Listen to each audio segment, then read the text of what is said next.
All right, welcome in to Big Hitters Only, a very, very, very special podcast. We have a repeat guest, Aury St. Germain, and we have Pat James of, what's your affiliation, Pat? On First Agency in D1 baseball.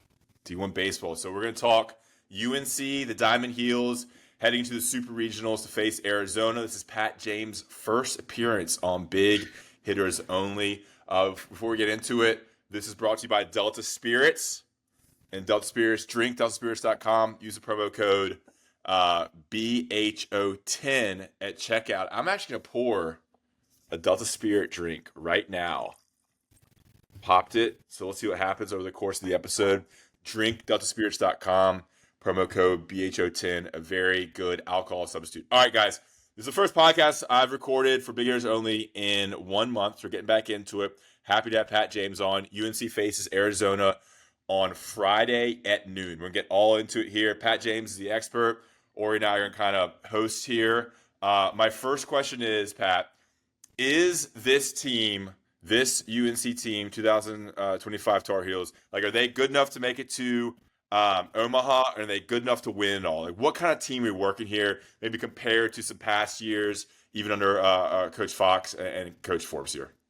Yeah, for sure. I mean, what's interesting about this group is I think for especially maybe the casual fan, there is not like that clear cut, like super duper star as there have maybe been in more recent years. You don't have a Vance Honeycutt, for example, to go more recent. You don't have to even go a few years more back before that, a Michael Bush. Or, a Dustin Ackley, Colin Moran, going back even further for some of the old heads out there. But what Don't this skip out on team, Aaron Sabato now, Pat. oh, I know, but we only got, a year plus of Aaron Sabato. So, Fair. but what this team can do from a pitching perspective absolutely makes it a Omaha caliber club, a national championship caliber club. This UNC team, among a poll of 8 D1 baseball writers, received 3 votes as a potential national champion pick before this NCAA tournament started. And Right. a large part of that does hinge upon this pitching, which is probably, I've been around this team in some capacity covering it for 12 seasons now. This is the best pitching staff I've been around. Wow. Bar none. Okay, so I'm going to back up a little bit here. I'm not a huge, baseball guy in general. I don't watch much college baseball. I don't watch any pro baseball. I do get into tournament play, and I went to the game on Sunday in Chapel Hill. I think I'll be there on Friday as well. I'm into the tournament. I watch UNC. So that's my background. And funny enough, Aury, former UNC baseball, SID. So it's kind of a weird combination of people on this podcast here. So Aury, despite maybe not being as locked in on this team, does have a wealth of knowledge when it comes to UNC baseball and kind of the game in general. Pat, what makes the pitching staff so great? We have Jake Knapp. I think that's like the name that most people know. 6'5", 270 from Page High School in Greensboro, a transfer. Beyond him, and additionally talk about him, what makes the staff so great? Why are you so high on this staff? You said it was the best staff that you've seen since you've been covering the Tar Heels. Yeah, I mean, Knapp is obviously, the place to start, ACC Pitcher of the Year. Someone recently asked me, is this the best pitching season by a UNC pitcher potentially ever? It's certainly in the running. I mean, currently 13 wins on the season. He is 1 shy of the single season UNC record, which was set in 1978 by Greg Norris. And Greg Norris threw like an absurd amount of innings that year. And so it's kind of, in a day and age where that doesn't really happen, for Knapp to even be in that sort of conversation is interesting. Especially when you look at Knapp, guy coming off of Tommy John surgery. If you go back to last offseason, entering that 2024 season, throughout that fall and that preseason of that year, I mean, I saw him multiple times over the course of that stretch going into that year. I mean, this guy, in my opinion, was going to be a top 20 pitcher in the country entering last season. He ends up, tearing his UCL just a couple weeks before opening day, and that knocks him out for the whole year. But, comes back fully healthy now. Like you said, I mean, just a massive human being. Good fact for you, Ross, 5'11" as a freshman at Page High School. So, As I a mean, freshman, he's really, okay. the freshman at Page High School has really grown out. According to Emma Moon, DTH article, she talked to his high school coach from back then. had to sit out some of his sophomore year of high school because he was dealing with such debilitating growing pains. He Crazy. just the dude just shot up. Dude, But 6'5", 270 is like such odd like dimensions too. Like, I think he might have to take a page out of Ian Shefflin's book at Clemson on this one. I think he runs out there for Bill in the fall. Got a year left of eligibility. Goes out there and sees what he can do as a tight end. I mean, pretty good credentials for a run blocking dog there on the offensive line. is this so? Wait, did he didn't? You say he did not play last year at UNC, No. last year he was out all season with Tommy John surgery. and so this This is his is first full year at UNC. He was here in 2023. So Okay. this is his third year on the UNC roster. Before that, went from Page High School to UNCW, got cut from UNCW, ends up Damn. going to Walter State, spends 2 years there. In his second year there, Walter State has been a big pipeline for this UNC program. Assistant coach Jesse Weirs-Vicky, Walter State guy. You've had Cody Stubbs, who was on that 2013 team, a Tuscola High School alum. Going Shout right out next to BHA. yeah, same for Aury. And then, also Gage Gillian is a more recent example. So, I mean, there's been some ties to that program, and this has maybe been one of the more arguably bigger, beneficiaries that they've got from there, but a pipeline nonetheless. And he's really, I mean, like I said, just taken off in a huge way this year. And what he's able to give this team innings wise, I mean, what you talk about in terms of this build that he is, I mean, this is a dude who is built to give you, 7+ innings every time he goes out there. First week or so, he comes out of the bullpen, the very first appearance of the year for him. Then the next week he makes a start against ECU, only goes 3 innings in that one just because he hadn't been stretched out enough then. But since then, since March 1st, I mean, he is averaging 6.2 innings per start. And when you're getting that in your first game, as we saw this past weekend in the regional, I mean, he goes out there, gives them 8 1/3 innings. And I mean, if it weren't for the insane regional that Gavin Gallagher had, Jake Knapp is a clear cut, most outstanding player in most regionals, because when you're getting that sort of length right out of the gate, that's just a complete game changer. And he's given that to this team all year long. So, Yeah. I mean, I'm a non-ball knower here. So, what's the advantage? Like, if he goes 7 innings, 7.5 innings, or 7 1/3 innings, that just saves your bullpen. Is that essentially the advantage of it? Yeah, for So sure. you're not rolling out your middle reliever or Right. your College, closer. college bullpens aren't unlimited, right? And so when you get a guy game one that goes as deep as he is, Pat's hitting the point hard here, but I think that he's almost understating how important it could be. Yeah. When you have a workhorse like Knapp on the mound in game one, you can rely on. Dude is 13-0. Makes a huge difference, especially when you're playing a best 2 out of 3 like you are this weekend. Yeah. Yeah, so you just don't have to roll out your middle reliever for like 3 innings or 4 innings. You can save him when you need him in game 2 or game 3. Yeah, Right. it's a lot of that. It's a lot of saving arms. And also the other, kind of chess game that's happening here is if you're, potentially facing the same team like multiple times in a regional, you don't want to have, that team get multiple looks at maybe some of your better arms. Got it. So, you saw on Saturday night, UNC jumps all over Oklahoma there and, tried to, kind of throw some other guys out there and mop up duty, not go to some of their bigger guns. Eventually, there in the ninth inning, they do turn to Ryan Lynch, one of the star relievers on this team, star arms on this team. And at that point, you could tell that UNC just like, let's just get this over with. But, he only threw 12 pitches and you're able to save him, bring him back in that Monday elimination game. So, Yeah. Okay.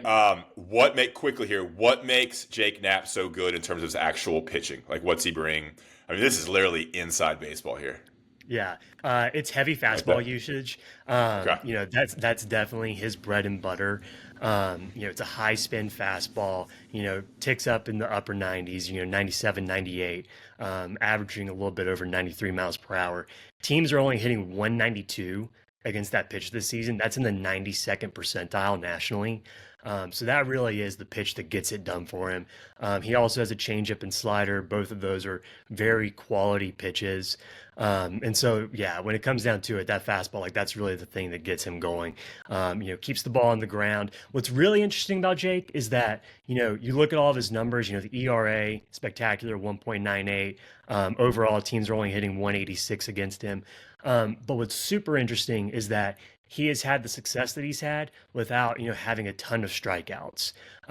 He is a pitcher who is very much capable of having more strikeouts than he does on the year, but and he's talked about this multiple times, like he has learned a lot this year about just, being able to pitch and, have his defense make plays. I mean, that's very, you know, coach speak answer there a little bit, but like he has really excelled at that. Keeps the ball on the ground, keeps it in the park, and they've really backed him up, defensively in the field as well. And we've talked a lot about Jake Knapp here, and Pat mentioned Lynch as well as another arm out of the arm barn. Peter Friendly here, but I wanted to bring up the point. Shout out William, UNC Baseball SID, in these notes. UNC has a team 3.35 ERA, which leads the conference and is third in the NCAA. So that speaks to the depth of the arms that they have available. I love this stat. Georgia Tech is second in the ACC in team ERA at 4.65, and that's a difference of 1.3 between the first and the second team in the ACC. That is as big of a gap as between the second, which is Georgia Tech, and the 14th ranked Boston College Eagles. So it's not even close to what UNC has been able to do, in totality throughout the whole year, right? Like they've been dominant from start to finish, and leaps and bounds better than the rest of the league. Love it. When Pat's reading all these baseball stats and Aury too, my mind's like the Zach Galifianakis meme, just working so hard to try to understand these numbers. Do you know where he's from? North Carolina native. Who? Zach Galifianakis. Oh yeah, he went to state, right? Hometown Wilkesboro, North Carolina. Yeah, love it, dude. Yeah. What's so funny? I was talking with some friends earlier. When you go through the roster, like UNC baseball roster and NC State baseball roster, you learn about towns in North Carolina you've never heard of, because it's always like these super rural, small towns, suburban areas, and I find all these new names of towns going through the roster. All right, Pat, quickly here, let's go through the pitching some more here. Jason DeCaro is your number 2 pitcher, B pitcher. Talk about him a little bit, and let's go through what else that makes, personnel-wise, what makes UNC's pitching staff so strong into some of the relievers, Walker, McDuffie, etc.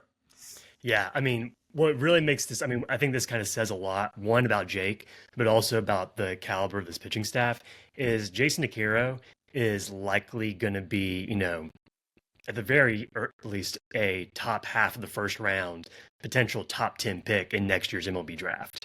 This is a very good player. Obviously, those who are familiar with his story from last year, comes into UNC, pitched most of last season as a 17-year-old, enrolled early, was really good for UNC, pitched in that Friday role, was kind of thrust into it last year because of Jake Knapp's injury, because of the injury that Folger Boaz ended up undergoing. So he has pitched a lot of big innings for this team as just a sophomore. Still, even though what I just said, he's in his second year now, he is still the youngest player on this team as a sophomore. And so just kind of a wild stat. He comes in this year, he was going to be the Friday guy. Right out of the gate, he starts there. Struggled a little bit, had a couple of good outings early. Month of March, kind of, struggled a little bit. And on April 4th against Duke, he gave up 5 runs in 3 innings. With that, they kind of dropped him in the rotation a little bit, moved him back a couple spots, had him work on some things. And he is really, kind of quietly, really kind of, picked up his, freshman year form again.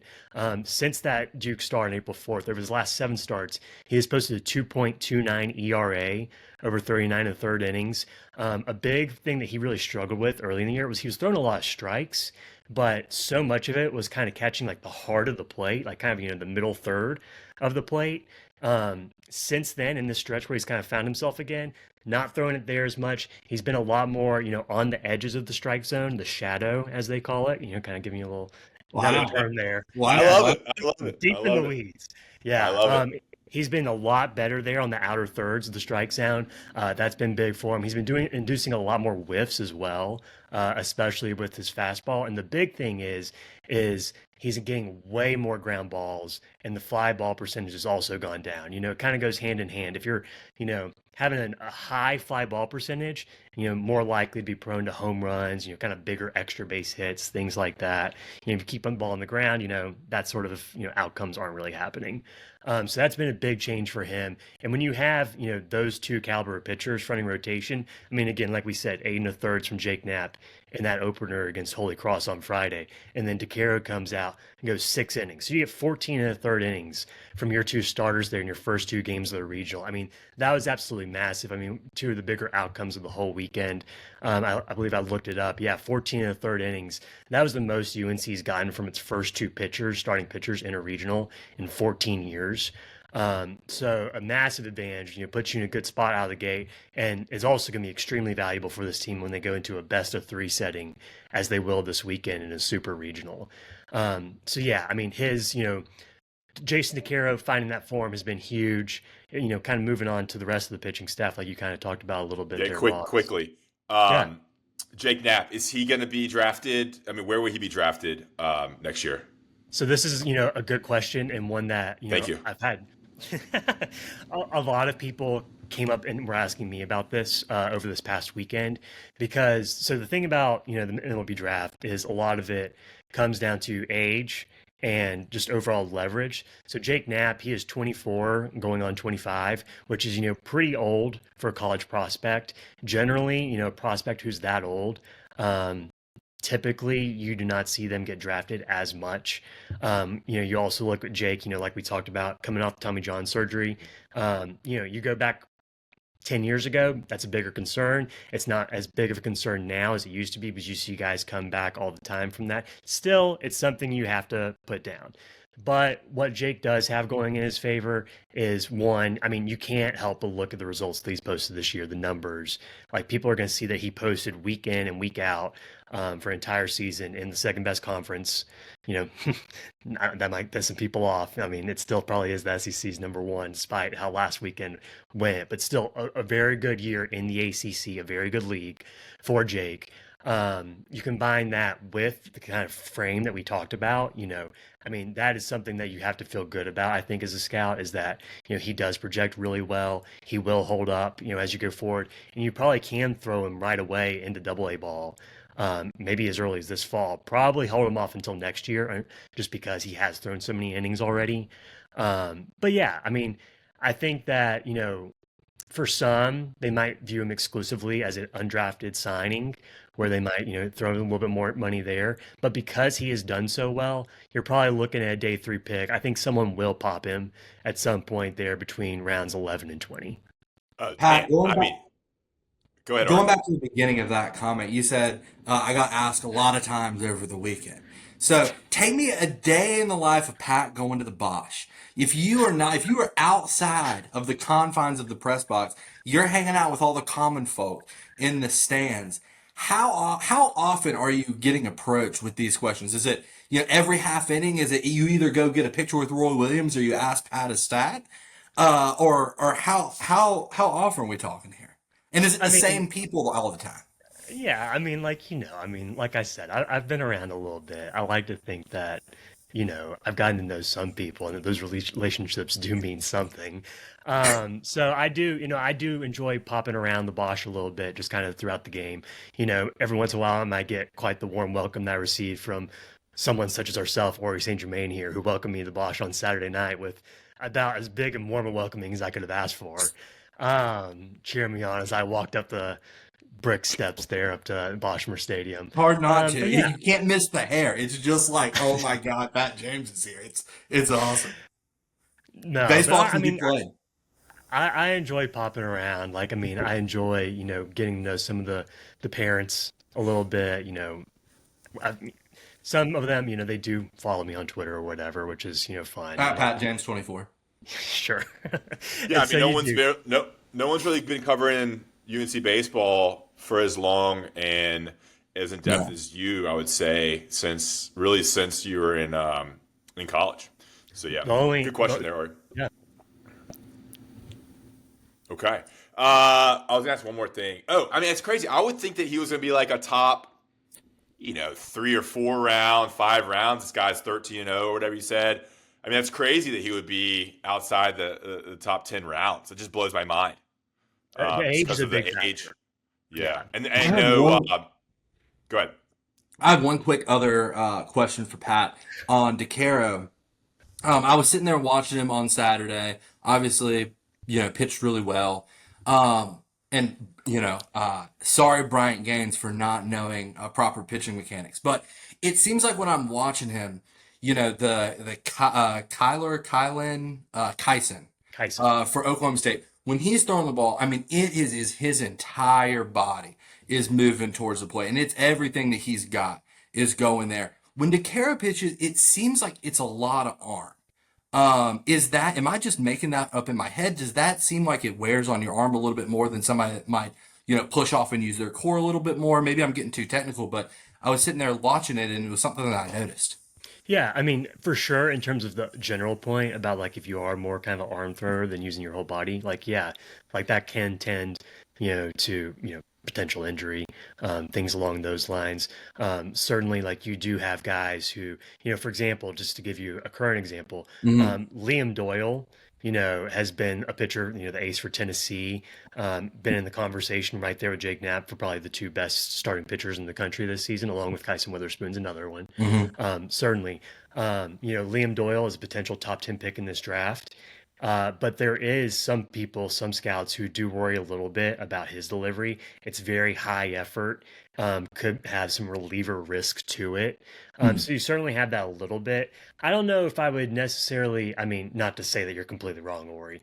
Uh, No, I totally could be. I was just sitting there in the stands. I was like, God, that looks like it's hurting his arm. Yeah, but I think that Jason, like, it could be partially because of his build. I mean, he is I think somewhat deceptively tall. I think when you go from looking at Jake Knapp to Yeah. DeCaro, that you maybe don't quite realize it quite as much. But he is a big kid, again, just 18. I think he's going to continue to fill out even more as we go into this next year. And like I said, I mean, I think when you look at the frame, you look at the stuff, and we're talking about four legitimate offerings for him. He's a true four-pitch pitcher and has been from the moment he stepped on campus. That's what makes him so intriguing as a draft prospect for next year. DeCaro from Northport, New York, went to St. Anthony's. I think St. Anthony's is where Dexter Strickland and Kyrie Irving went.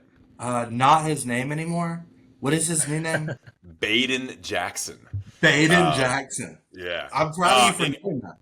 yeah, I'm He locked in. runs like a dog, like a pick up your dog and take him to the dog park. Yeah, business. Yeah, it's so good random. stuff. So random.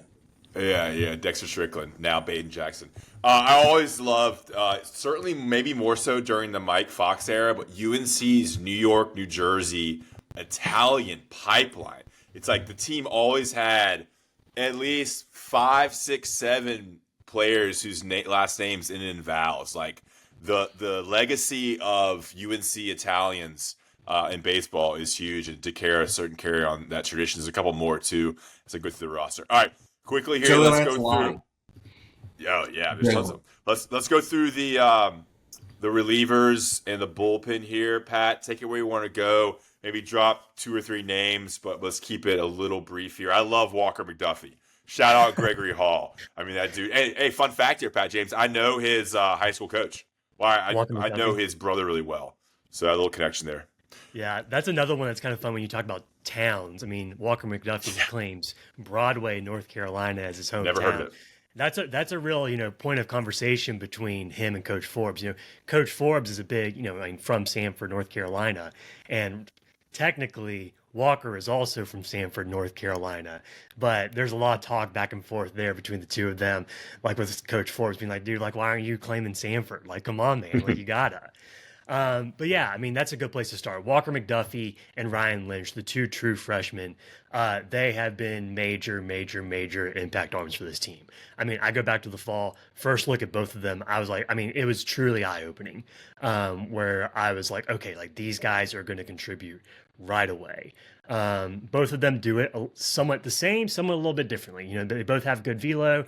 For Lynch, his is a little bit more high octane, get into the upper 90s. I mean, he is going to be hitting triple digits by the time he leaves campus. Absolutely. I can really sling it. That slider is absolutely nasty. I mean, it is just so filthy. And same thing, that's a big pitch for Walker as well. The difference is that, Ryan still, he uses that fastball a bit more. The slider is more of kind of the complementary pitch. Walker, I mean, he is throwing that slider, all the time. I have it here. I mean, he's throwing that 59.2% of the time. So that is his bread and butter. He is going at it all the time and is extremely successful. It's a 47.6% whiff rate. That's 93rd percentile in the country. Let's go. Guys really aren't touching it. I mean, you saw it there in that Monday game when he came in. Like, sure, he gave up that one homer, but he was just carving up that Oklahoma lineup with that slider over and over again. You also saw that pitch coming up huge for Lynch in that start. Lynch is the one who's just right now, he's been super interesting all year, but what's really happened over the last, 12 days now, ever since he started that ACC tournament championship game against Clemson, I think in a lot of ways, it has really changed the way that I, as well as, many of my, colleagues with D1 and other, people who cover the team, look at this UNC pitching staff is because if he is able to, backing up a little bit, before that Clemson game, 23 appearances on the year, had not made a start yet. They go out there, they decide to throw him there in that championship game, gives them 4 super high quality innings. Then they come back again on Monday in that elimination game, are able to run him back out there again. And again, just, absolutely, locks down. So over 2 starts, 9 innings pitched, 2 runs allowed, 13 Ks. So he has been really good. If he is continuing to give them that, if that's just, an extra toy here that they have to play with, as we head into super regionals and as, potentially an Omaha run comes about, again to the College World Series, I mean, that is an unbelievable weapon to have at your disposal, a guy like that. And it really does kind of change the outlook of this team because if I'm looking at this pitching staff, with all the, glowing remarks that we've said about them so far here, the one question for me is outside those 4 guys, as well as Aiden Hawk, who more recently kind of, been struggling a little bit, first half of the year was a potential first team all ACC guy. But, has really good stuff, quality stuff. If you throw him in the bullpen, I think that he's a guy you can trust to come through. But outside of those 5 guys, it's kind of, a little bit of a known what they're getting outside of that. This team, they lost Matthew Mateus back in early April, and that was a pretty significant blow. At that time, this is a guy who coming in the year preseason first team All-American, threw a ton of innings for this team down the stretch last season. When they lost him, it was a big question mark. Like, how do you fill that void? And in some ways, I still don't know how they have. It's Walker McDuffie and Ryan Lynch having to take on a large amount of those innings. For me, I'm looking at, what is this team going to get from Folger Boaz down the stretch? That's the real guy who I've kind of circled. They need a left-hander out of the bullpen. He is that guy. Tom Cholinsky, you've also seen him a little bit as a lefty option. But Folger Boaz is a guy who, coming into this year, if you go back to last year again, because of that Jake Knapp injury, ended up being the Friday ace for this team for the first month and a half. Then also he injures his elbow, undergoes a bracing procedure, which is kind of just a lesser, elbow fixer-upper, not quite as significant of a The recovery. technical term. Oh, yeah. Not quite as long as a recovery for that one as, a full Tommy John. So him and Jake Knapp were kind of on identical timelines, recovery-wise, coming down the stretch. And so the big thing, coming in the year is like, whoa, like this team's going to have Folger Boaz and Jake Knapp at full health. But for Folger, you've kind of seen where he hasn't quite had the same feel for his arsenal, especially his slider, which, like, if you go back to last year, he could throw that slider wherever he wanted to. Like, he was so pinpoint with it, like, just right on the money every single time. That has not been the case quite as much as he's worked almost exclusively in the bullpen this season. But the stuff is there. I mean, this is a guy who is a draft-eligible sophomore, probably not going to get popped now because of the struggles that he's had this year. Still could. I'm not ruling it out. But, he has the potential. Like, he would have been if he turned in the year that he, his talent shows he can. So if UNC can get some stuff from him coming down the stretch, I mean, like, it's hard not to dream, like, super big for this team. Yeah. All right, let me jump in here real quick. We'll move on from pitching after this question. What's the strategy? All right, like what's the reliever strategy for this team? What are they used to be doing, or what could you foresee them doing against Arizona?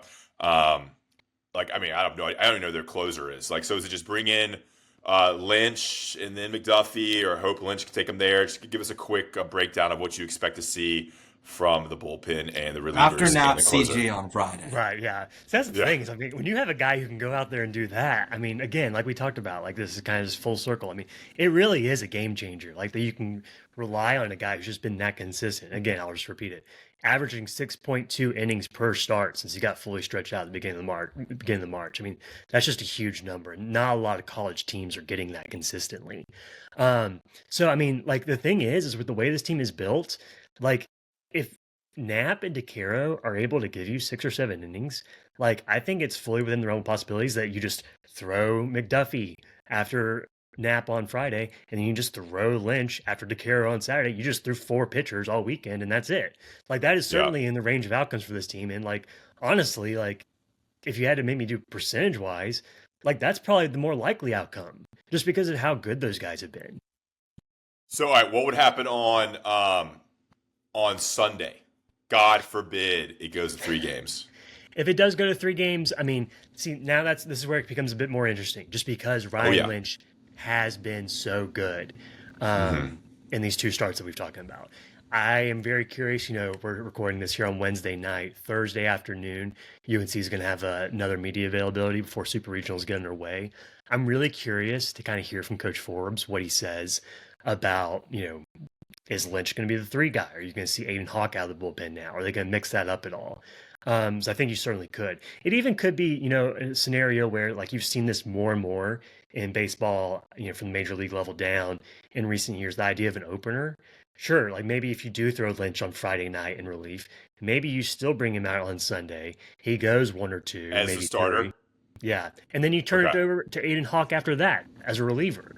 It's certainly within the realm of possibilities. Like I said, Aiden Hawk, first team All ACC guy for the first 2 months of the year. He was really good.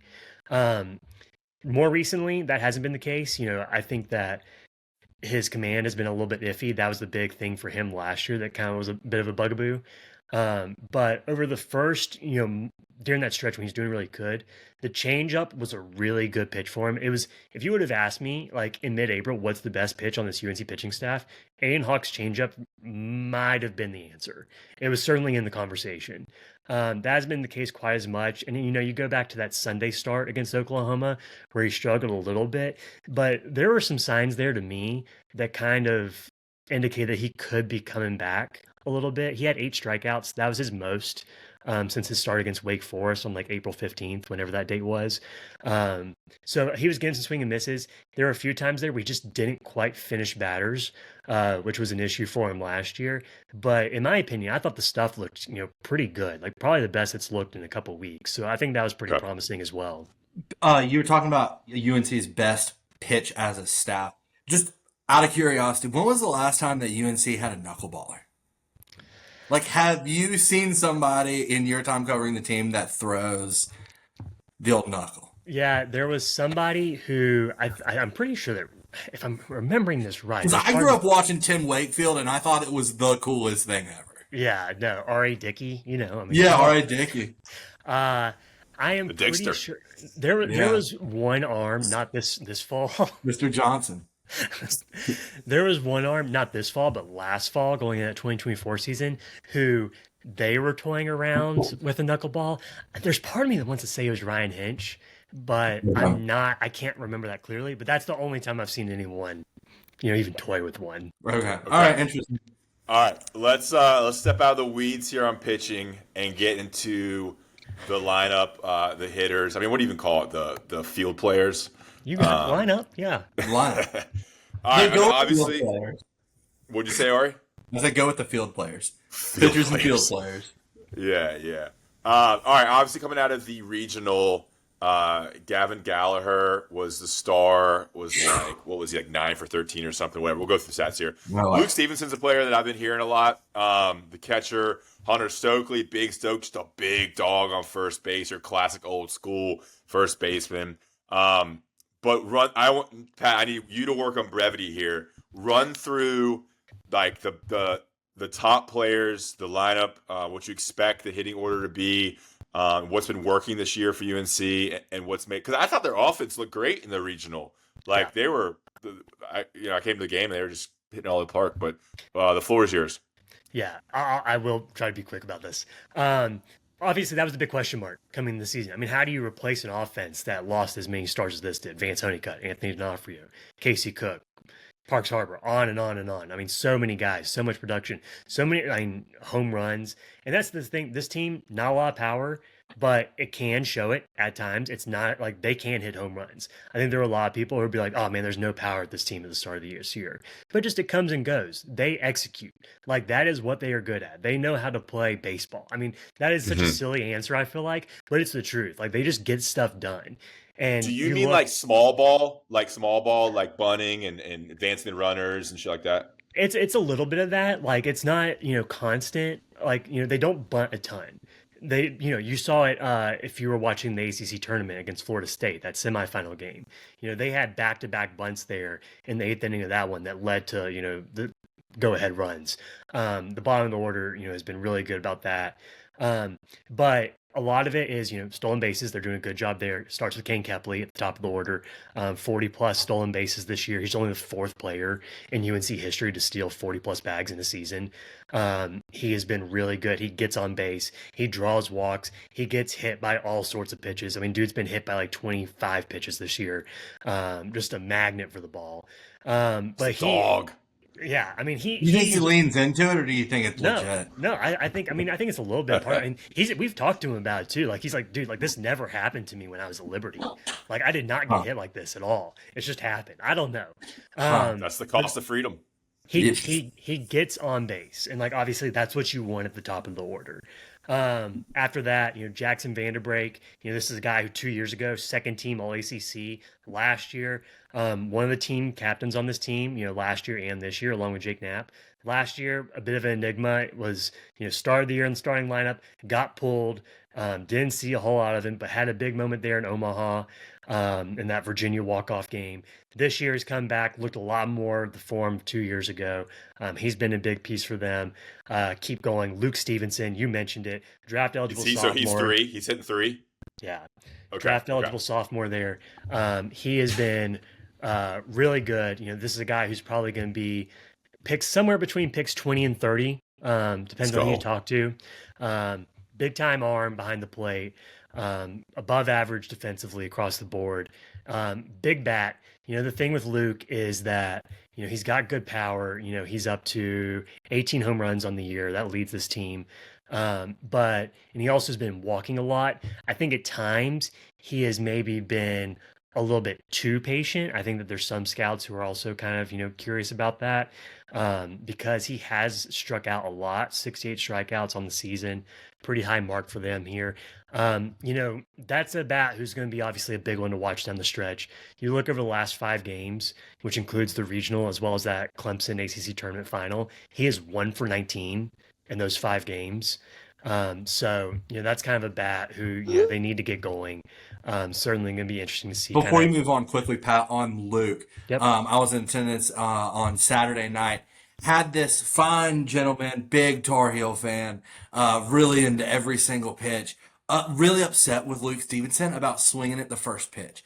Like every time he would swing at the first pitch, Luke, he would get, everybody would look at him, and the kids would get bug-eyed, and I haven't watched, Luke Stevenson ABs enough to know, is him swinging at the first pitch been a consistent problem this year, or is this guy just having a fun night at the Bosh? If you give me a minute here in a second in between, transitions or something like that, I can actually give you a number on that. Okay, perfect. Off the top of my head, I do not think that that's been an issue. Okay. Because again, I think he's probably been overly patient.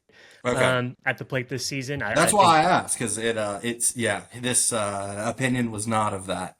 Yeah. Dude, how great are the hardcore 50 to 70-year-old UNC fans? Because in football you see it, in basketball you see it, and baseball's got to be, because it's so niche, even a different breed of these just like old dogs from just different counties, North Carolina. They've lived and breathed UNC basketball, football, and baseball for so long. And they used to wear that. They wear the radio headset to football games and stuff. I love those people. All right, so We got 3 out of the way with Stevenson. Who is the Yep. cleanup hitter? Cleanup hitter Gavin Gallagher. I mean, like, dude's just been Okay. unbelievable. What's the interesting thing for Gavin, for some people who are hopping in, they must be like, holy cow, like this dude must be like Babe Ruth or something like that. I mean, like the way he's been hitting here the last few weeks. I mean, but what's really interesting is if you look at Gavin, had some big moments for this team down the stretch last season. I mean, anyone who listened to me talk last year heard me say that Gavin Gallagher was the biggest X factor for that Omaha team last year, and that was one of my predictions that actually did pan out. Then you go into this year. I saw him in the fall. I saw him a little bit in the preseason, and it kind of carried over into the start of the year where just the results weren't really happening. For me, this is a guy who went straight from that freshman season, played, 50 plus games to straight to the Cape Cod League, played a ton of games up there full summer after the College World Series ended. Then came back straight into fall ball. To my eyes, I didn't have a chance to talk to him about this, so like I don't want to speak for him. But in my eyes, it looked like a guy who was maybe a little bit worn down just from playing so much over, a year and a half. And the other aspect of this is after you have a good year, I mean, you listen to any coach in the country talk about this, your sophomore year, if you had a big freshman year, is always the hardest one. I mean, you look back to Vance Honeycutt a couple years ago, he burst on the scene there as a freshman, being talked about as a potential 1-1 in last year's draft. His sophomore year kind of came down a little bit. Injuries had a part to do with that. But the other thing is obviously like there's more data out there on you. Teams are going to start pitching you differently, things like that. And I think in the early going, you saw Gavin kind of struggle with that. The big thing that stood out to me is that he was, hitting a lot of ground balls and pop flies, was not hitting a ton of line drives, and especially he was not getting to the pull side, so his strong side. He's a right-hand hitter, so pulling the ball to left field to his strong side, he was not doing that much at all. Part of that was trying to figure out how teams were pitching him and things like that. But since early April, he has really come around. I mean, honestly, since like the beginning of April, he might be one of the top 10, 15 hitters in the country, arguably. Dude's hitting almost 400 since then. Just been absolutely lights out. And obviously, as we're speaking right now, is capped by this just absolutely sensational performance in the regional where, to mention those stats you were talking about earlier, 13 hits, most by a Tar Heel in a regional since at least 1999, 10 RBIs, most by a Tar Heel in a regional since at least 1999 as well, and 3 homers, most by a Tar Heel in a regional since Jay Cox hit 4 in 2006. So, one of the best regional performances by UNC baseball player ever. Coach Forbes in the presser on Monday, post game talking about, he's like, dude, like, I don't want our guys like touching him. I'm scared they catch on fire. It's like a no hitter. Like you don't want to jinx it. But he has been so good. And if you go back and watch, I tweeted out a clip last night with those stats, as well as just kind of a video of each of his at bats. What's crazy is like they almost all look the same. He's super in control of his swing, super balanced, makes good adjustments to the balls, taking it where it is. Like I was saying, like, going to the gaps, going to left center, going to right center.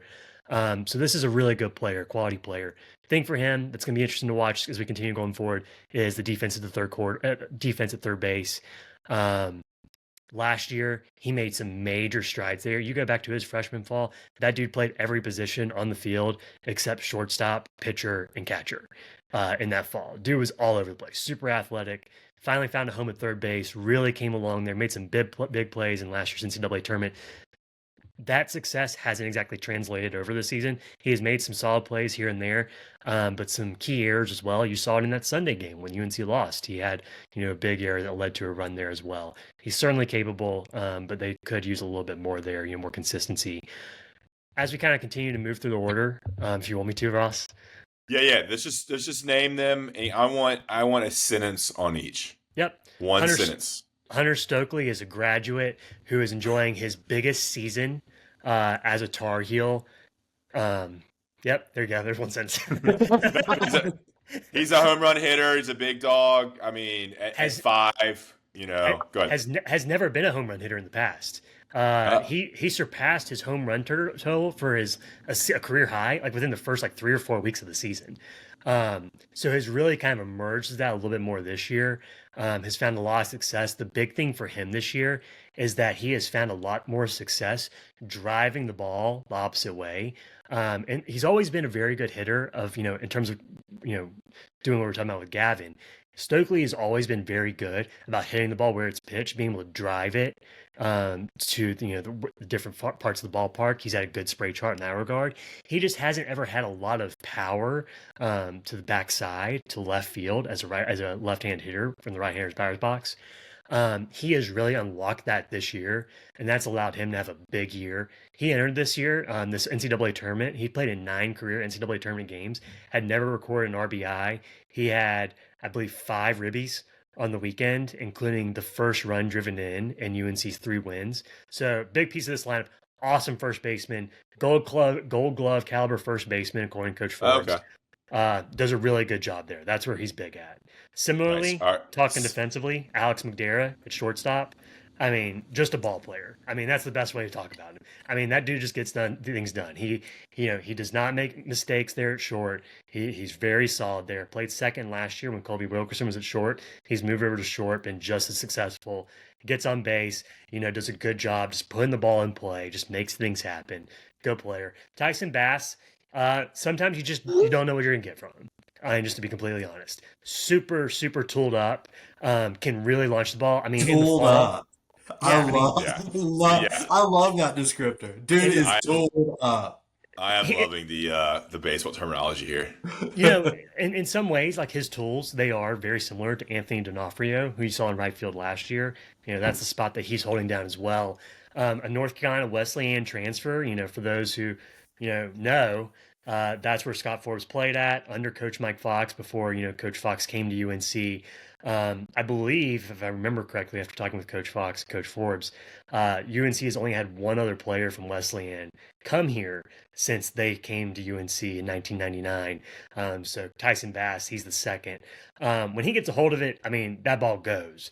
I mean, in the fall, I saw one scrimmage where he posted exit velos, like he put 4 balls in play and had exit velo over 110 miles per hour on all 4 of them. I mean, just Wow. absolute lasers. So when he gets a hold of it, it goes. He's got a heck of arms. Sometimes you don't know where he's going to throw it exactly. He's had a few miscues out there in right field occasionally, just misreads, things like that. But he can track a ball down, can make some big plays for you, has some wheels, can really move on the bases as well. Again, the big thing for him is contact. If he's making contact, like it's going. But he can strike out a little bit as well. But really intriguing player. One of the goofier personalities on the team. You kind of look at his batting stance. He's just bat on the shoulder, stand straight up, like looks kind of lax. And I think that's kind of a good summary of how he is as a person as well. Just kind of goes with the flow, very much so.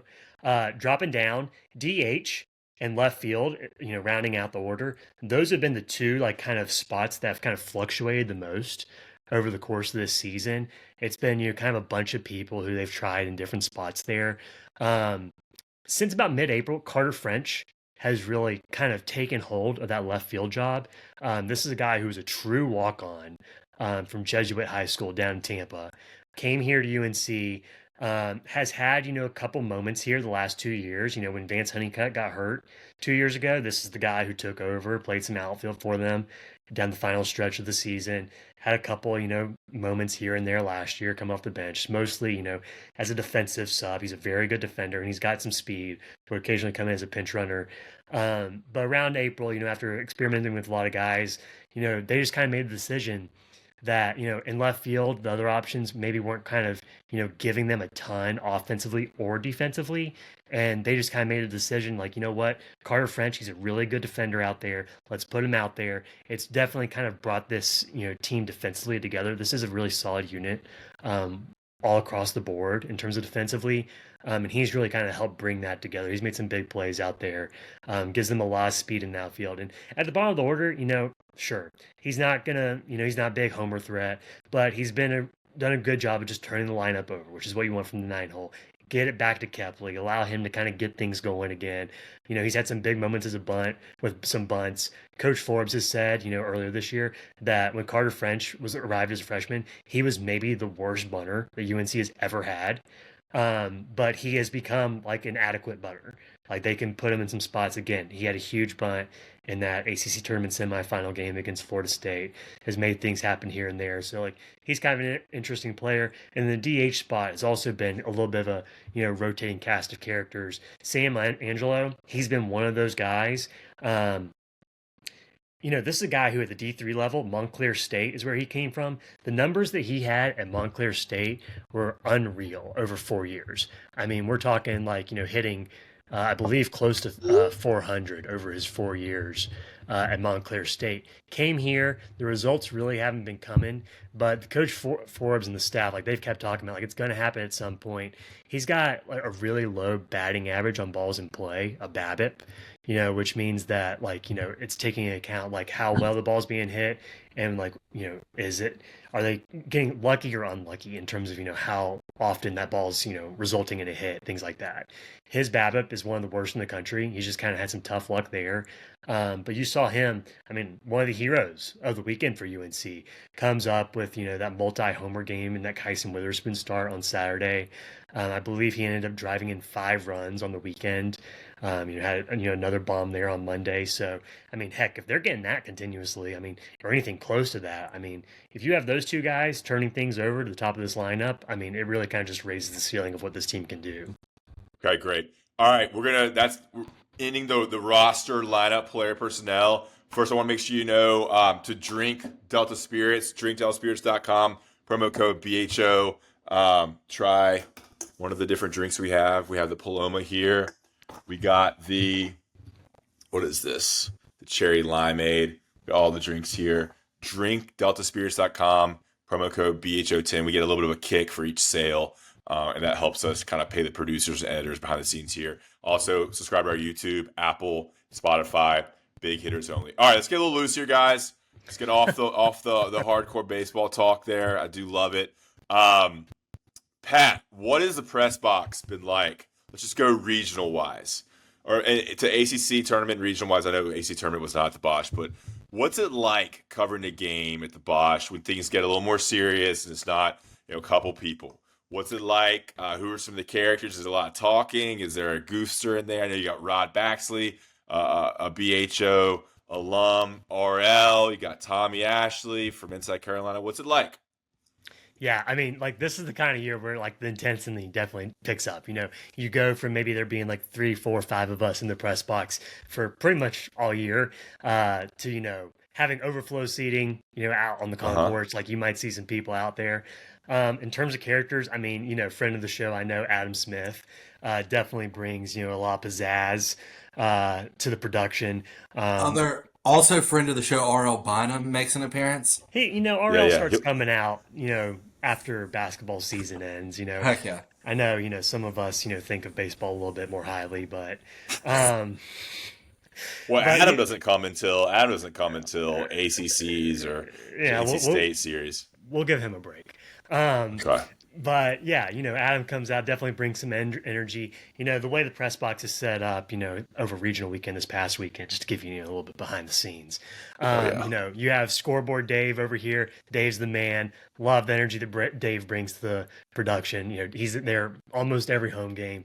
Next to him, you have also Chapel Hill legend Freddie Kiger, who's in the building helping out, with the production. I love Freddie. One of my favorite things to do when it comes to NCAA tournament time is, I'm sitting there. I love relaying him stats to deliver to the broadcast. I like to think that I can try to help out in some capacity, at least prove that I deserve a credential in some way since I'm not always writing. But yeah, N&O shows up. You see a little bit, more local TV coverage as well. So yeah, and then Inside Carolina, Tommy Ashley, Grace Nugent, has done a good job covering the team all year. Also works, is an intern for me over helping out with D1 baseball. Does a lot of stuff with the ACC account, running with that. So it really knows her stuff. have a good rapport there with her where, the last 3 years, she's covered the team a lot. And so like it's nice to have somebody else around who can, kind of have these sorts of conversations, can go deep in the weeds, like we've done here a little bit here at the start of this. And then, yeah, William Soleil, shout out, first year baseball SID. Love the energy that he's brought to things. Definitely done good stuff with the social team this year. It's been some big stuff. Dude, I was gonna say, I think Diamond Heels, at least recently, the Twitter has been great. I'm sure the Instagram very similar, but like some cool videos, pretty unique. Is he running that, or is it student interns, students behind the scenes? Because some of the stuff's like kind of wild references that you kind of have to be in to know them. It takes a team, Ross. Like, there's multiple people involved, but like Williams definitely kind of like taking, for example, like I think you saw maybe a lot of people saw the final score caption on Monday for that, over that win over Oklahoma, where it was like, I can't remember what the exact. It just means we play more, I think. Yeah, exactly. That's all Williams. Oh, okay. Nice. Or SEC nod for those not in the know. I don't know who wouldn't be, but just kind of trying to keep the people up to date. Been the best the Twitter's been since 2021. Hey, there have been some very good SIDs. And I've worked with had a good slew of them. Bobby Hunley, TJ Scholl. Legend. Very, brief week and a half stint with Steve Kircher, our guy. Legendary little stretch there for him. Steve Kirshner also rolls out into the press box this time of year, helping as the moderator for the press conferences. Love a good Kirsch sighting. Then our guy, Aury St. Germain here, Jody Jones, and now William. I've been able to work with some good people over these, 12-ish seasons. What's the food like? Let's get the food. It definitely. Right, so in the AC tournament and the regionals, it's different, right? They're serving outside in the parking lot.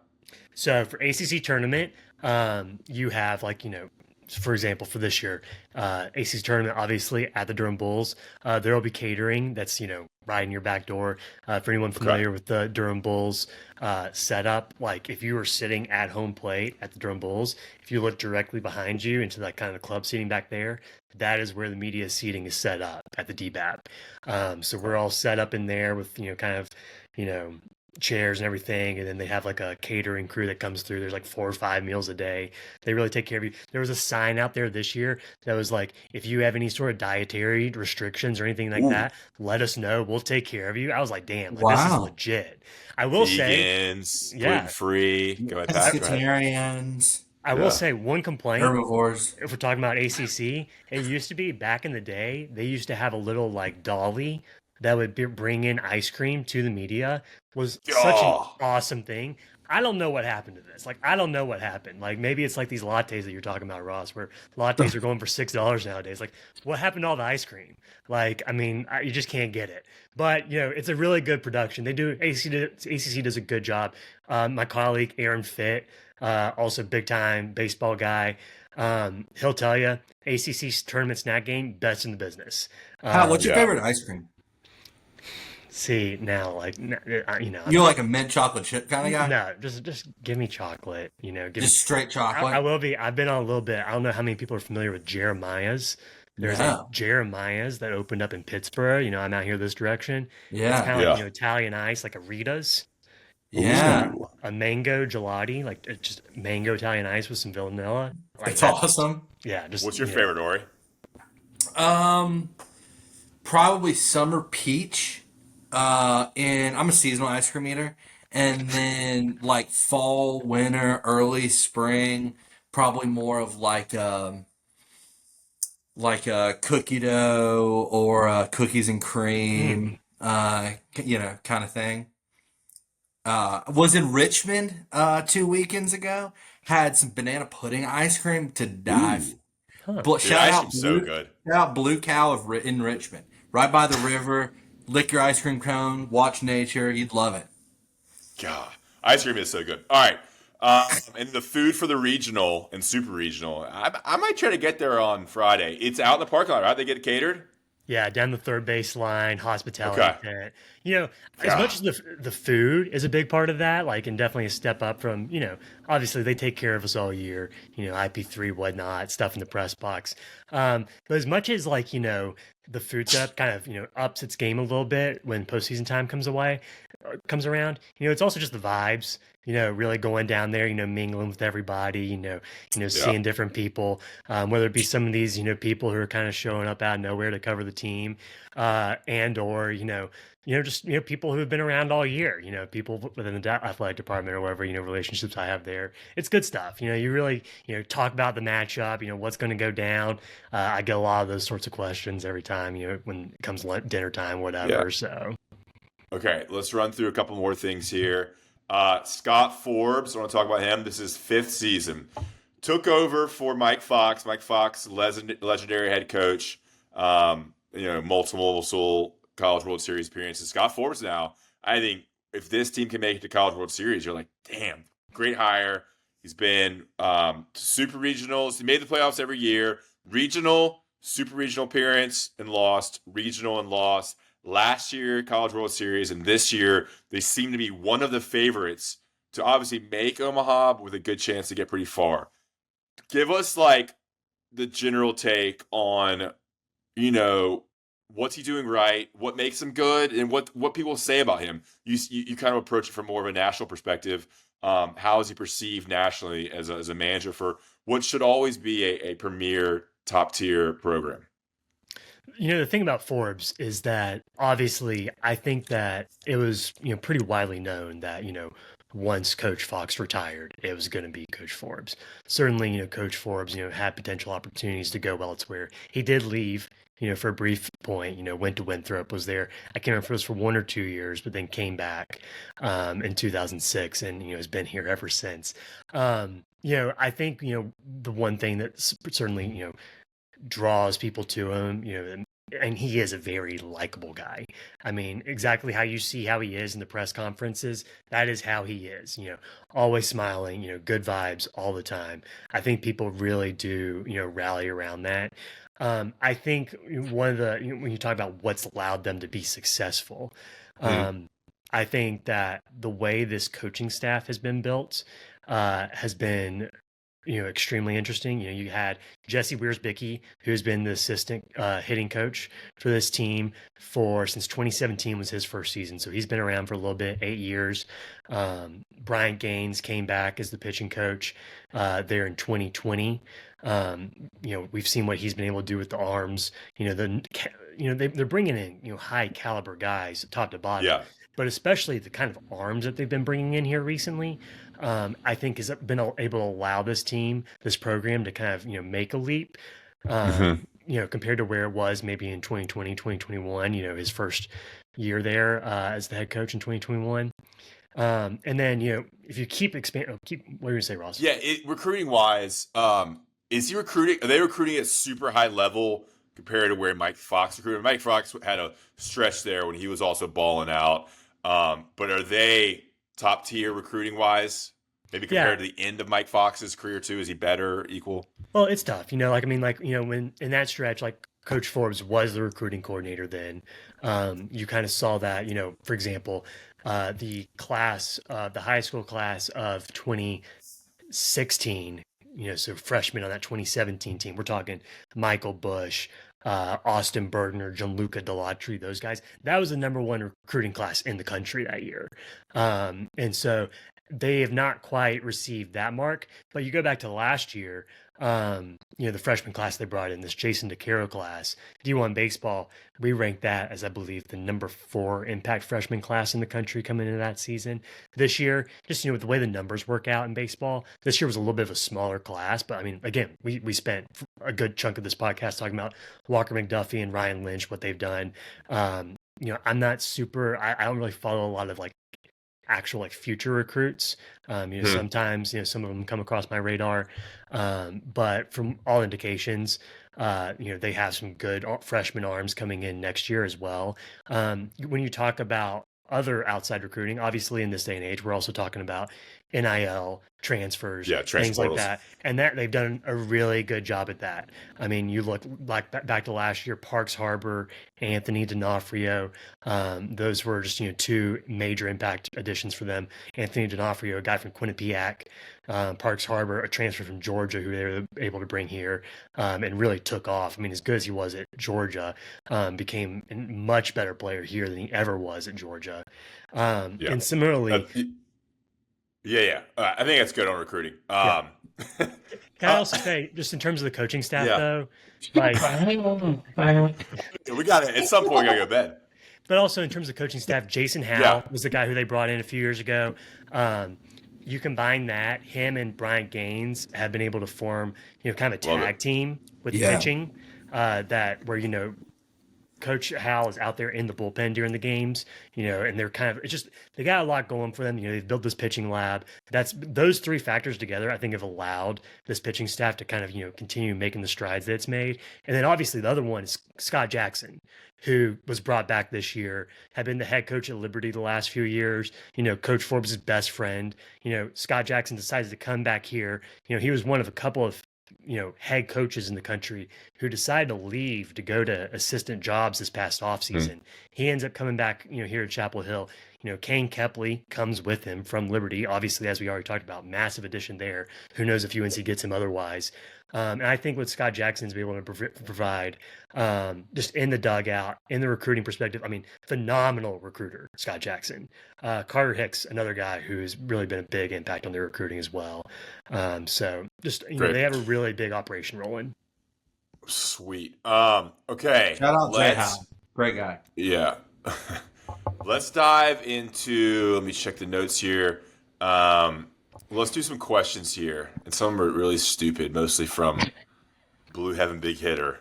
We love I think we know who that is. That's a great account. Where is the okay, great Twitter post here. All right, so I'm gonna go with some questions here, the more serious ones. Bring out Vassar to pitch against Arizona. That was fun. Caleb Love. Yeah, that'd be great too. All right, well, let's just get that quick question about Arizona. This is from Neighborhood Drunk Sailor _drunken. His Twitter thing. Would love for Pat to share some insights of how we match up against Zona. Who can step up and show up against the Wildcats? Pat, I hate previews, so give us literally a minute on this. So Arizona won the Eugene Regional, number 2 seed there. So I think I've been hearing a lot of discourse about kind of people being like, oh, this seems like a slam dunk. UNC's going to they're not facing the number 12 national seed in Oregon. Arizona's good. I mean, Arizona is the second hottest team in the country, 8-game winning streak, second longest in the country behind Coastal Carolina. They won the Big 12 tournament championship in their first year. Their best player is Brendan Summerhill, who will be a first-round pick in this year's draft. He missed about 21 games, I think, with an injury, and they kind of, struggled a little bit there without him. They kind of pieced things together, just kind of stayed afloat. But had he been healthy all year, this is probably a top 16 national seed. So I don't understand this whole discourse about UNC is going to kind of roll over Arizona. I think it's gonna be competitive. This team can pitch. They're, if you look at some of their, stats, they're right up there in terms of ERA, things like that. Different pitching stats in the country. They have 2 legitimate starters. Owen Kramkowski has been their Friday guy here as of late. He's really kind of emerged down the stretch, been a good arm for them. Dude just throws a ton of strikes. It's not super overpowering, but he fills the zone up. Smith Bailey, he is a true freshman for them. More recently, he's also been really coming along. I mean, this is a guy who, I can't remember the exact prediction, but I think at the beginning of the year, D1, we had him as the Pac-12 freshman. Conferences. Big 12 freshman of the year. At least he was in the conversation for it. I mean, this is a big time arm, really talented, and he is pitching his best over his last 3 starts. He has made 3 starts during this 8-game winning streak. Has really coming around again. Are they? When we talk about Jake Knapp, we're talking about a veteran. I mean, he's got a little bit more pedigree under his belt. Obviously, his numbers, Jason DeCaro's numbers, both better than both these guys. But these 2 guys are kind of at peak form right now. Their bullpen also really good. It's deep. They have options. That's headlined by Tony Pluta. He is not allowed to run, I believe, over his last 15 innings. something along those lines. He has been really solid for them. Certainly a guy who I think you could see multiple times potentially over the weekend. And then quickly, just kind of switching back to the offense, we mentioned Brendan Summerhill. Mason White, he's one of two guys. Him and Aaron Walton both had 3-homer games in that Eugene regional.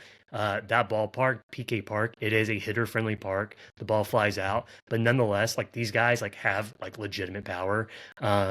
Mason White during this 8-game winning streak has a 2.008 OPS. Along with 7 home runs. He is one of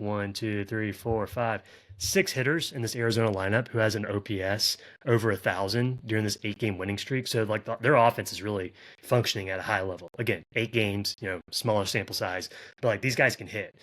Mason White, what I will say, just to kind of cap this, as good as he has been, this dude does chase. You can get him to, strike out. His strikeout numbers for his career are quite high. I believe his career strikeout rate is around 25%. Just, for people who want kind of a comparison there, that's right around where Vance Honeycutt was in his UNC career. Obviously, that was kind of the thing that a lot of people talked about with Vance throughout his time at UNC, is he struck out at a pretty high rate. And this guy is right around the same ballpark as him. Right. And if you want those stats, those real advanced metrics, subscribing to D1 Baseball would be the place to do that, correct? Omaha 30 gets you 30% off any subscriction right now.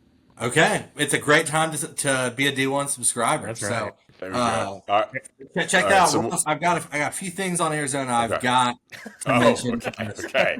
All right, so I was looking up Arizona.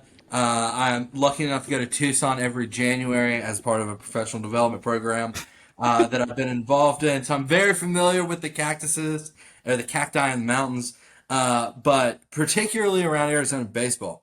Who would have thought Arizona, 10th winningest program in the NCAA history, been playing for over 100 years, have won 3,066 games. Arizona, you don't think is a traditional of a baseball school, is way up there and should be talked about as such. 56,000 undergrads at University of Arizona. I can't imagine that the top, what is NC State and Charlotte, the two biggest schools in North Carolina?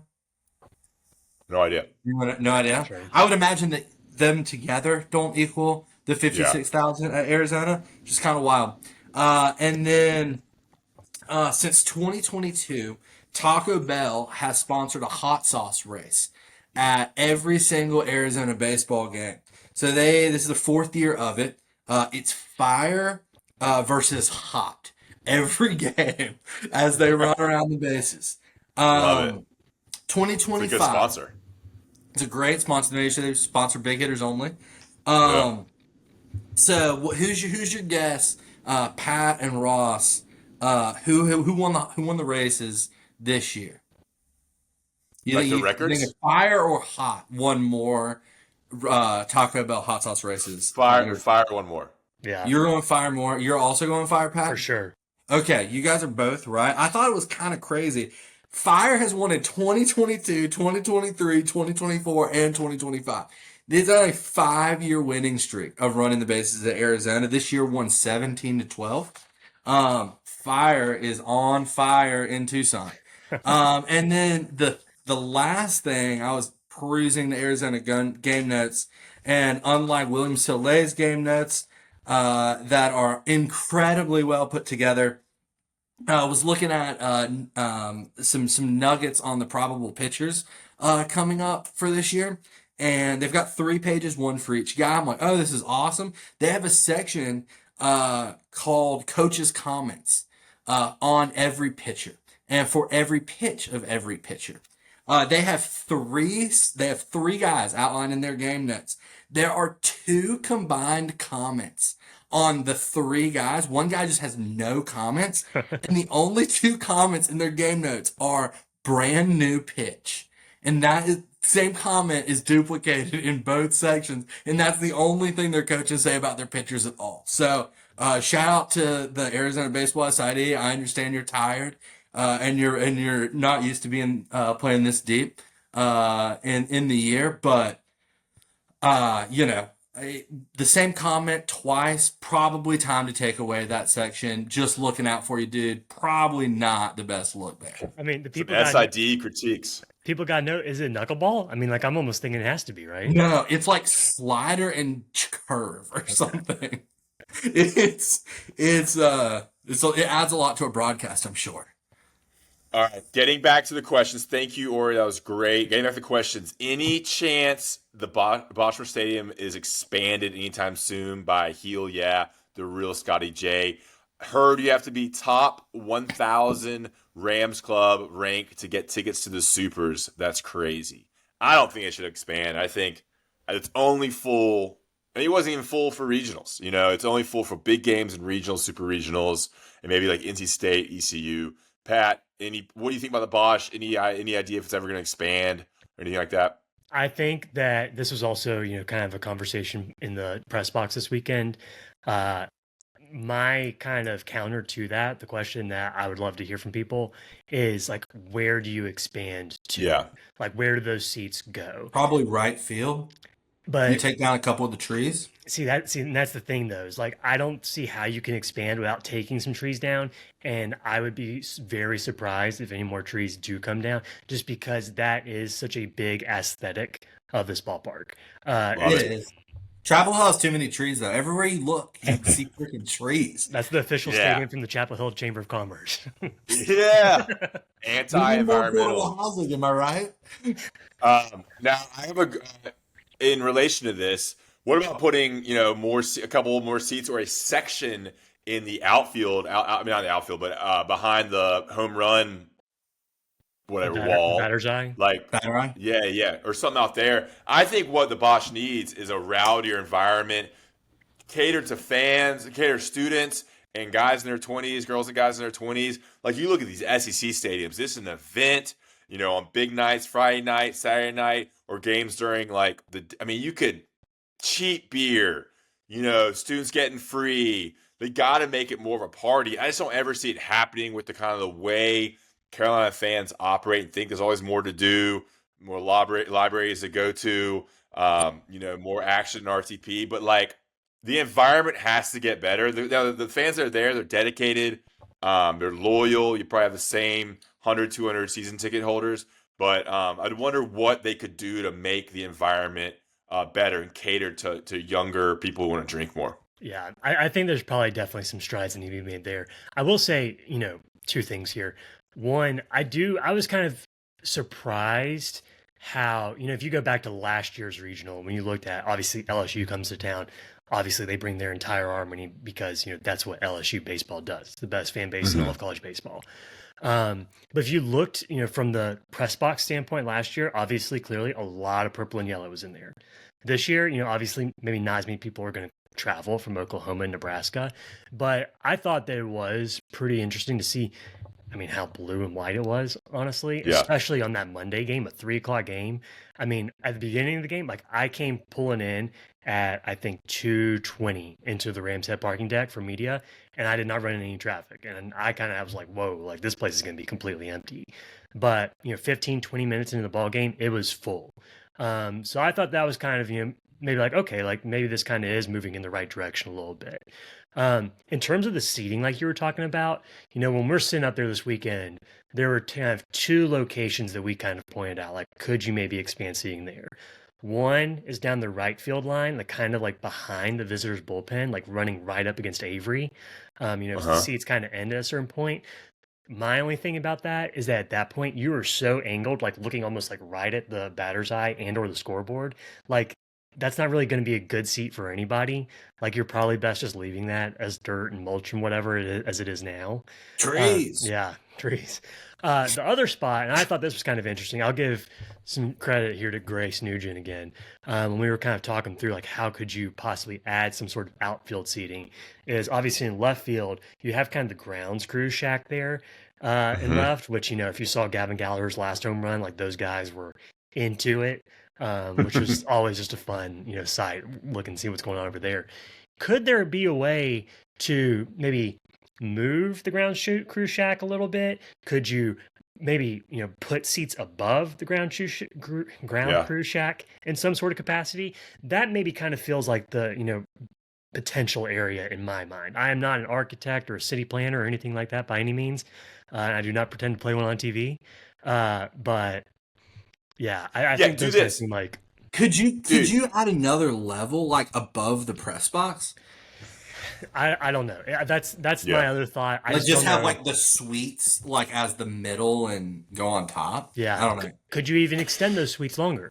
I don't know. Yeah, Yeah, that'd be Good good too. Like question. make more of a second level. I mean, I think the Yeah. future is going to be luxury boxes. That's how it is in every sport. So maybe that's one way to bring in more revenue is add more luxury boxes and more availability for companies to buy boxes. But I love the idea of it, like outfield, home run, wall, whatever. Like you said, over the that shack out there, and just have 200 seats, sell $5 tickets, put a beer stand over there, and like make cater to students to come during the week, during the weekends to recent grads, and get rowdy, get loose, like sell it to a frat or a sorority to entertain. Like that's one way. It's got to be better marketing for baseball, because I do think like midweek.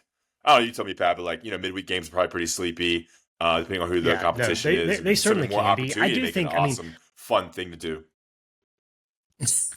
yeah. No, I do. I definitely What think happened that there? there's just a little. It seemed like your internet cut out, but I think we're good. Oh yeah, it's been going in and out. I think it'll be fine. Yeah.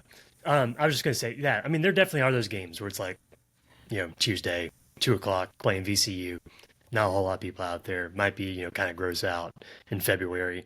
You definitely do Hmm. see that. I do. I mean, it's one of those things where just the way, if we're kind of going, bigger picture, the way college baseball has really kind of grown in the last 5 years. And, obviously it helps when your team's performing it the way that UNC has, as you outlined under Coach Forbes. But just the way the sport has grown, I think that there kind of is, maybe more attendance on some of those sort of days than you used to get in the past. Hmm. Yeah, I mean, I think it's always going to be. I mean, this is just a broad question about SEC and Big Ten and ACC. Like the ACC is always going to be behind the SEC, and the fan bases, man. You have a lot less to do at Mississippi State, Ole Miss, LSU, like Arkansas has a great environment. Arkansas. Yeah, I mean, they get so because they don't. That's their life, man. They love it. They live and breathe Razorback baseball and Blue going to the game Pig. every Friday, and we're drinking light beer, and like that culture does not exist in the ACC. Definitely not at UNC, Duke, Wake Forest. And it's always been that way for football and baseball. Basketball's kind of a different story. So I don't know. What's your go-to baseball light beer, Whatever's the cheapest. bro? Fair enough. Yeah, I paid whatever's the cheapest. $14 for a hazy little thing on Saturday, They're and then I'm 14. $14. I'm 3 sips into it, and they are like, everybody's got to evacuate the stadium because of lighting. So I've got a full $14 beer. I had to go back to my App State days, delete that thing, and my Job. 45 seconds I had between the ushers yelling at me to get out of the stadium. God love them, they're just doing their job, but I just spent $14 on some suds that I cannot let go to waste. That So will that will do it to you. Chugging a hazy little thing, a tall boy. yeah, and then heading right to Monterey to eat a California burrito. It was awesome. I love it. I love it. It I was love it. awesome. God, sounds good. Good right now. All right. That's all I had. I think. I mean, I'd love to just chop it up, mix it up. We have to get this pod to our editor so it can go out on Thursday. We're recording on Wednesday night. Awesome preview and kind of getting in deep with the roster. The pitching stuff was certainly interesting for me. Aury, appreciate your time as well. Pat James. Pat, give us another. Where can we find you? Where can we find your stuff? Promote your subscription thing. We'll get out of here. Yeah. Pat James 24 on Twitter, always dropping some nuggets on there. Hashtag Pat Stats. I did not come up with that, but I do embrace it. Love it. Especially this time of year, I love, trying to get people what they want a little bit, some more baseball information. D1 Baseball, obviously, does an awesome job covering the game. I'm a little bit more behind the scenes, running all their social media and everything. But I definitely, contribute some words to the website. We have some awesome stuff on the website right now. Super regional previews, in depth, information. Like you can come. We have these team super regional capsules that Bradley Smart, who's the new ACC extra writer for D1 baseball. Just in depth, information. Shows like how many games guys have played at each position, as well as like how they've performed over the last month. What the batting order has looked like over the last few weeks. Just some awesome information, and we're cranking this stuff out nonstop. So definitely time to get a subscription right now, especially as we're kind of looking ahead. Transfer portal officially open for everybody on Monday. You got guys popping in and out. UNC's already kind of been in the mix on a few guys, especially with how many holes they're going to have on this roster next year. They're definitely going to make some moves. I'm sure of it. So you want to have that subscription. Again, Omaha 30 gets you 30% off any subscription. This includes the ACC Extra subscription, where you get already the regular ACC coverage, but even more ACC coverage from Bradley Smart, who does phenomenal stuff. I mean, it's really good. If you are interested in this sport in any capacity, there is nowhere else to go. Yeah. All right. Aury, does UNC advance? I think they do. I think that they. I don't think that they win Friday, Saturday. I think it does come down to Sunday. I think that they're. I think that something happens in a way where it's a tight game on Saturday and both dudes are throwing well. They go deep and it's a 3-2, 4-3 kind of edging out. In the 8th or the 9th, forces to a Sunday. But I think that UNC runs away with it on Sunday. I think that the environment at the Bosch, plus, which I know you crinkled your face at, but really on noon on a Sunday is pretty darn good. And I think I think that propels them to Omaha. I really do. I'm really looking forward to seeing this team, crossing our fingers, in whatever the new Rosenblatt's called. Pat James, what do you think happens with UNC this weekend? I think UNC wins. I think UNC advances to Omaha second straight year under Coach Forbes' guidance. It's tough. I don't think Arizona should be taken lightly. I think this will be a highly contested series.